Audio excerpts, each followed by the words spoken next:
Hello there, friends. Welcome to another BJJ Meditations. This is BJJ Meditations number 25. I'm your host, Joe Hannon, the grappler who overthinks everything, the dude with cauliflower ears, and a moderately decent X-guard. Welcome, welcome, welcome. Thanks for taking the time to listen. Thanks for taking the time to write in, to subscribe.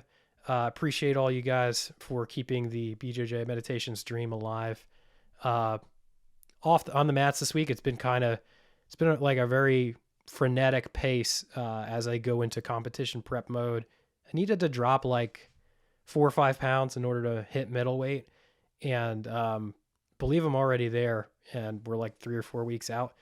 It's amazing how that always happens. Just like a slight carb cut and the nervous energy, I think it just metabolizes whatever extra weight I carry around, which is not a whole lot. But yeah, just feeling extremely focused in a way that competition can only focus you. And it's sort of clarified for me the why of why I compete. There was an ambiguity around it. In the past, it had been a bit of a validation type thing. Like, if I prove myself in the arena, therefore I am worthy of X, whether that be the respect of my peers, whether that be the respect of my professors, my teachers. There was definitely this seeking of worthiness present to my why for why I was competing. And now it's more about we're finding my feedback loops. Everything I do, everything I practice on the mats right now, there's one intention and one intention only behind it, and that's to win.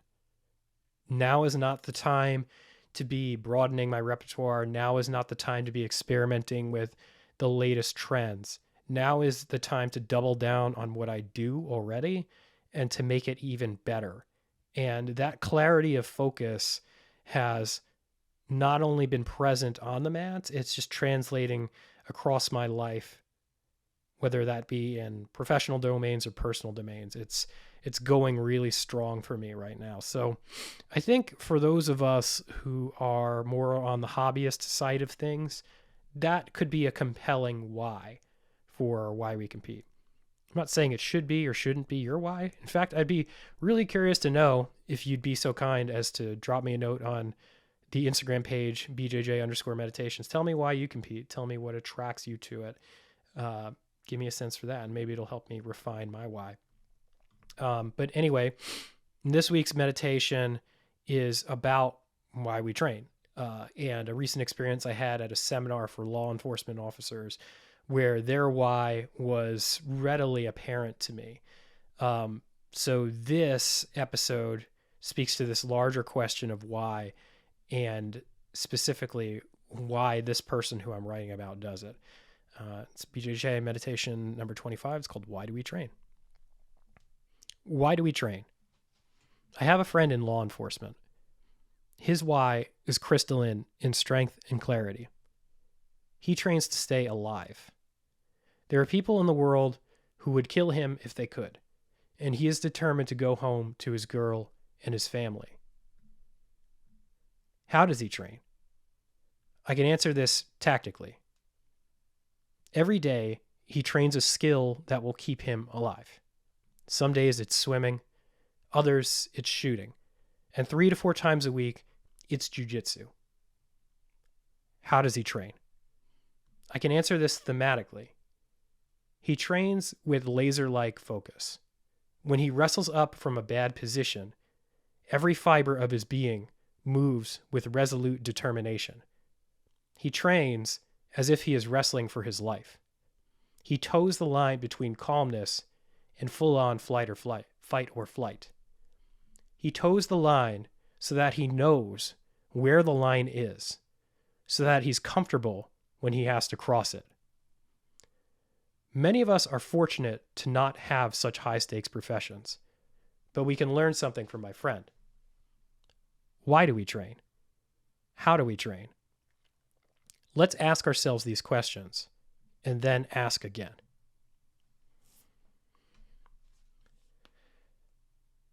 So, as I mentioned at the beginning of the episode here, so much of this, at least for me, this question of why, is a question of evolving clarity of intention.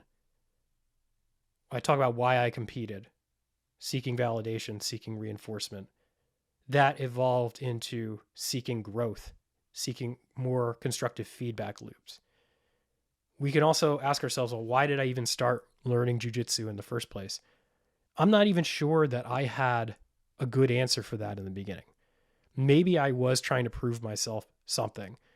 Maybe I was trying to stretch myself in a way that I wasn't totally clear about. I think I've mentioned this on previous episodes, but I had a coworker approach me and say simply, I think you would like this, and invited me to a trial class at a school. And I took the trial class and I signed up. And to this day, I don't really know why. I can't give a good answer for why I signed up. I signed up because my body and my mind and my spirit were yearning for something more than whatever my 9 to 5 job was trying to fulfill. There was this big gap in my life. I felt really deficient. And this was not like a masculinity thing.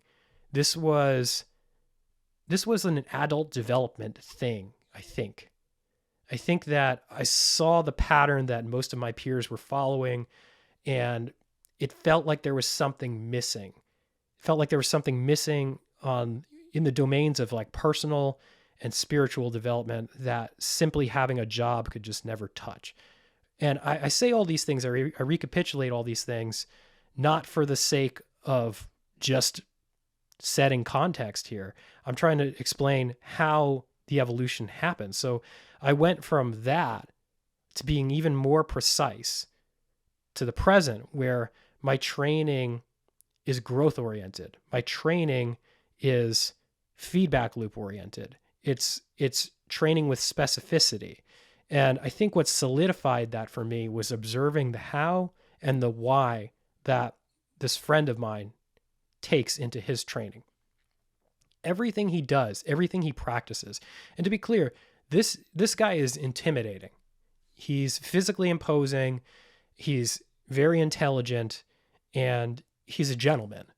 But when you grapple with him, when you lock up with him, you know right away that you're dealing with a dangerous person who has total control over their dangerousness. So this is not somebody who's a pushover. This is somebody who has an edge to them, and they know how to wield that edge strategically. And because that's what he has to do day in, day out on his job, everything he does on the mats serves that purpose. It serves that intention. There's nothing this guy does in terms of things in his game that he doesn't want to default to when he's in a life or death situation. Now, I pose these questions of how do I train, why do I train, to myself in this meditation. Could I train just like my friend? Could I wholesale take on his how and his why? Sure, I could. Maybe if I were in a similar profession, that would make sense. Or maybe if I had similar goals, that would make sense. And I think that there is an element of his how and his why and my how and my why. But ultimately, we need to find our own how and our own why for why we train and how we train. We can't just wholesale copy somebody else. Not if we truly want to evolve as people. If we want to take that leap to go from just socialized human beings who play by the rules of the social contract, who run with the herd when the herd runs, and become self-authoring adults who know what's right for ourselves, who plot our own course through life, who make these critical decisions with a high amount of deliberation and a high amount of concentration. That takes another leap. And jiu-jitsu is an arena for making that leap. But the way we make that leap is by using feedback loops. And back to my initial point about competition being the ultimate feedback loop, it can be. Competition can be the ultimate arena for growth, but only if we're doing it with intention, only if we're doing it with a very clear sense of how and why we're doing it. And if I use myself as an example, getting a bit clearer on the how, I'm getting a bit clearer on the why, but in the past I was lacking on the how, and that's been a big shift for me now. Much like my friend, the law enforcement officer, is very clear in his how. He only trains things that would serve him in life or death scenarios. I'm now only training things that serve me in a competition setting, and I'm training them with feedback loops in place, specifically with video, observing myself and my roles. I had this strange encounter the other day with somebody I train with, and he noticed me setting up my video camera and recording. And he said, "Oh, that's so good that you do that. Like, I can't stand to watch myself, so I don't do it." And truth be told, I can't stand to watch myself either. And that's precisely why I have to do it. I can't stand hearing the sound of my own voice in these earphones right now, talking to you. I can't stand seeing the clips that I make of this podcast on social media. I can't stand seeing the YouTube video when I log into YouTube to watch, the hunting public or something else that I enjoy watching. I don't like any of that stuff either, but that's the only way I improve, is by watching these things back, by absorbing your feedback. I just had, for another project that I'm working on called Recession Proof, I just had my colleague there give some amazing feedback about this podcast. He said, 2 episodes ago, you opened up apologizing for being off on your production schedule. And then you did it again in the next episode. Why are you apologizing so much? You're giving people free content. You don't need to sort of put yourself in that lower position. Like, you're still offering a service to people. You're human. So yeah, like, that's not something I was even present to. And just thinking about that a little bit, kind of said to myself, like, yeah, I do have this tendency to apologize, perhaps unnecessarily, without that feedback loop in place of having a peer that I trust deliver that to me. Would I improve? No. In the past, when I've prepared for competitions, it's just been this mindset of, I'm just going to train hard. I hear all the time people say things like, go hard or go home. And there's definitely like a sort of residual meathead mentality in jiu-jitsu competition prep, but you can also train hard and train with intention. Like, a good example was yesterday. I had been training for 14 days straight, and my readiness score on my Aura ring was obviously very low. And I was going to train. It was a training day. I was going to train in the morning. And instead of rolling, I just drilled. I drilled specific things that I plan on using in competition. And I broke a sweat. I got my heart rate up. I did jiu-jitsu, but I didn't roll with anybody. To me, that was training with quality in place. Quality as the metric, not quantity necessarily. What can I get out of this training situation given my current circumstances? What's the maximum thing I can get from it, and how do I get from it? And then how do I get a benefit from it? And then how do I build a feedback loop around that? And for me, video this go around has been an invaluable feedback loop. It prompts me to observe what I'm doing, reflect on it. And then the next step from there is having an external feedback loop, because having that internally driven feedback loop is very important. But there are things about ourselves that we cannot see. We all have blind spots.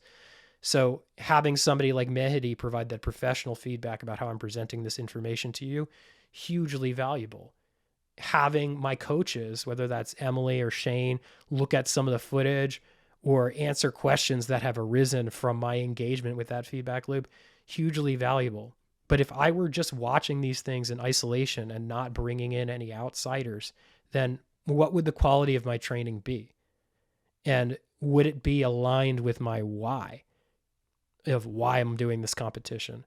I don't think it would be. I think I'd be wasting my time. And I think in the past, I have wasted my time. I even described in the last episode that situation where I did the in-house competition and I was pulling somebody on top of me in butterfly guard because I was relying on overhooks when I should have been relying on underhooks.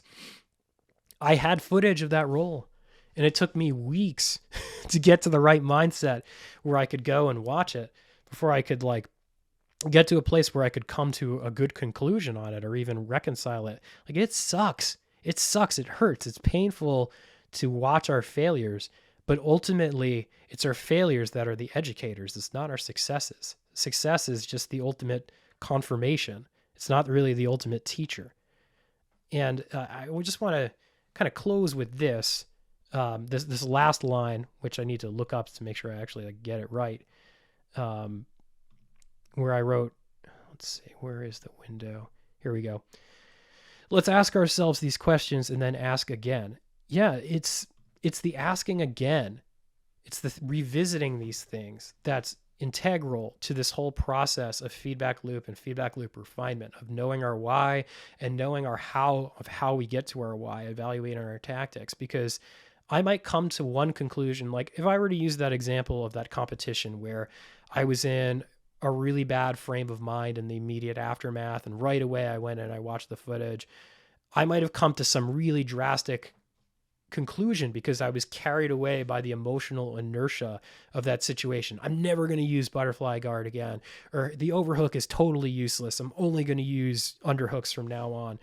And I would have been discarding potentially valuable information. So there's kind of a happy median that we need to strike, where we want to tune into these feedback loops, but we want to tune into them at the right time. We need to come to appropriate conclusions at the appropriate time. I think at the time, I was a bit too reluctant to go there to seek that feedback. I've since changed. But at the same time, we kind of need to know that about ourselves. We need to be aware of where we are at psychologically, mentally, before we take in this stimulus. Taking the time to come to the right conclusion, taking the time to do the post-mortem at the right time, and not sort of when the blood is fresh or when the wound is fresh. Yeah. Really clarifying experience reflecting on training with my friend, seeing how he prepares, and seeing the clarity of focus in both his tactics and his reasoning.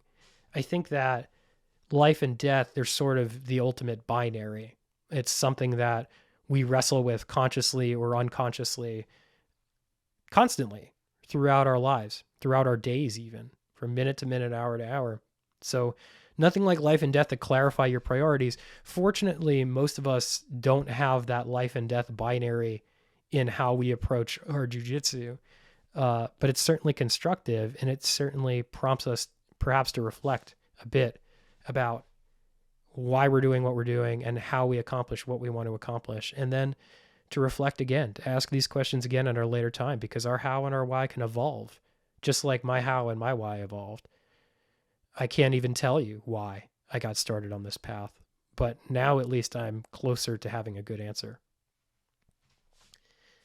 That about does it for this episode of BJJ Meditations. Just thank you again for your time. Thank you for helping this channel grow. If you want to support BJJ Meditations, right now the best way to do that is to go to Mirror and read it. You can buy individual NFT of the episodes on Mirror. Mirror is like a blogging platform on the Ethereum blockchain. Each episode, it costs about $15. And yeah, would appreciate it if you wanted to support that way, but BJJ Meditations will always be free. If you don't want to support in that way, the easiest way to do it is to like, subscribe, review, and share the podcast. And as I always say, share jiu-jitsu with somebody you think might benefit from it. I'm internally grateful for Joe, the guy who introduced me to this sport. And I don't even think Joe trains anymore, sadly. But yeah, wherever you're watching this, like, review, subscribe, leave a comment. Really appreciate it. Shout out to Pat, the consistent YouTube commenter. I appreciate you, man. You could also follow BJJ Meditations on Instagram. We're BJJ_meditations. That's the best way. If you have a question for me, or if you have an observation for me, feedback for me, that's the best way to get in touch with me, is send me a message there. I'm thinking about creating like a central website for BJJ Meditations in the near future. Haven't quite decided how and why I want to do that yet. Still thinking about that. And then, the other thing I want to throw out there is that I do this work in the peak consulting space with Emily Kwok. We both work for a guy named Josh Waitskin. You can look him up if you want. Incredible thinker and learner. He wrote this amazing book called The Art of Learning, and that's kind of how I found my way into his orbit. A lot of what I do professionally outside of my work with Emily is integrating these principles into the lives of clients. And I do that on the mat. People who come to my classes, they take my classes at the school. I'd like to think that they're getting more than a jiu-jitsu lesson out of it. I really believe in the power of thematic learning and principle-oriented learning. And I really believe in embodied training these things in an embodied way, and jiu-jitsu is the perfect way to do that. So if any of that sounds interested to you, you can contact me on Instagram, and I'd be happy to have a discussion about potentially working together. If you enjoy my writing, if you enjoy these ideas, you can check me out on Substack, johannon.substack.com. And of course, come and train at Princeton Brazilian Jiu Jitsu. Any and all are welcome. I don't know if you're in the New Jersey area this weekend, but we have an amazing seminar planned with Junie Ocasio. I believe it's $65. It's going to be Saturday, tomorrow from 12 to 2, I believe. And it's going to focus on Nogi de la Hiva, which is a fascinating subject to me, and one game that Junie plays extraordinarily well. But even if we don't have a seminar, come through, say hi, let's have a conversation, let's roll. Maybe let's get an adult beverage afterward and have another conversation. Yeah, thank you. Thank you very much for supporting BJJ Meditations. Really appreciate it. Really delighted to be continuing the conversation we're having, albeit the one-sided conversation we're having. And we will talk again next week.